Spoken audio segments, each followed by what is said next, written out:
The DACOR community for me has been more than warm and engaging, and it's a community that I have found very, very welcoming from the first day that I joined the organization.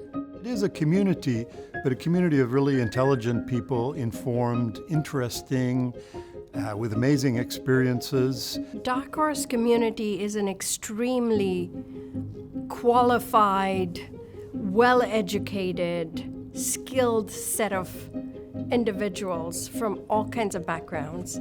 There's nowhere else that brings together current, retired Foreign Service officers, members from various parts of the government, but also civil society, nonprofit organizations, NGOs. It is a fun place to just drop in for a member's lunch, and you never know who you're going to meet at the table. And I always meet somebody new and interesting. The membership here is so broad, and the folks that you will run into at a Wednesday program or a members' lunch on a Thursday afternoon, it could involve former secretaries, retired ambassadors, current practitioners, and they're always coming with interesting stories to tell. So that's one of the things that I really love about it, is the people that I get to interact with. So I wanted to figure out ways to have an impact and to give back to the Foreign Service, and I think DACOR gives me the opportunity to do that.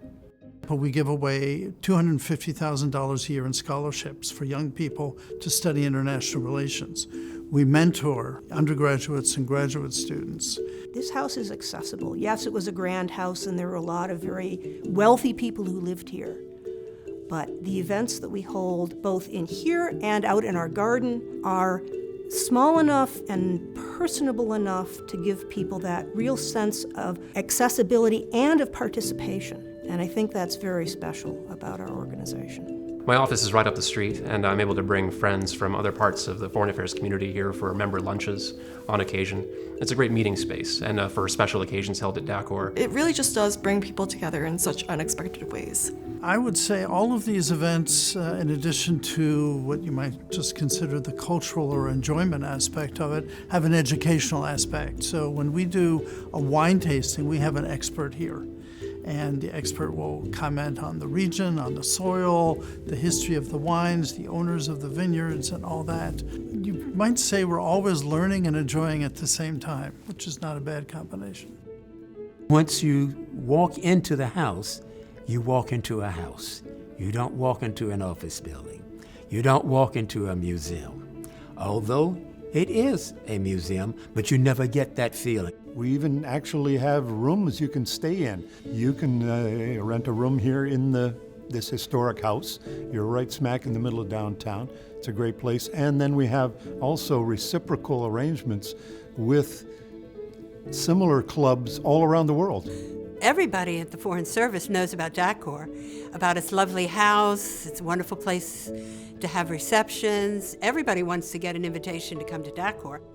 All of this takes place in this wonderful 1825 federal-style building, which is another focus of our interest and our care, and it's another opportunity to do good, in this case, for historic preservation. I like to say we do three things. One is we keep learning, we have a lot of fun with each other, and we do good. By the way, DACOR's chef is amazing. So I think one of the reasons people should actually come and join is for the food as well. And John Adams' desk is downstairs. That's just insane.